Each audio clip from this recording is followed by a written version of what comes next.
გუშინ ძლიერმა წვიმამ, სეტყომ და ღვარცოფმა საქართველოს რამდენიმე რეგიონს მზიანი მიაყენა. ახალციხეში 8 სოფელია დასეტყვილი. აწყურში კი ქვაღორღმა ცენტრალური მაგისტრალი ჩახერგა და მოძრაობა შეაფერხა. გორის მუნიციპალიტეტში სტიქიამ განსაკუთრებული ზარალი ატენის ხეობას მიაყენა. ძლიერმა წვიმამ და სეტყვამ ხეობაში გამავალ შიდა სახელმწიფოებრივ გზის სავალ ნაწილზე ჩამოიტანა ნაშალი.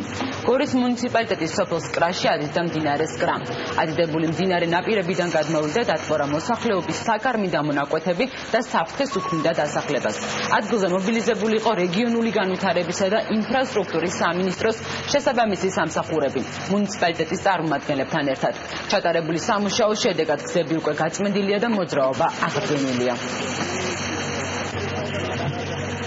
მდინარის გზადების შედეგად მოხდა მოსახლეობის ნაკვეთების დატბორვა, ასევე საფრთხეს უქმნიდა მოსახლეობის საკარმი დამონაკვეთებს.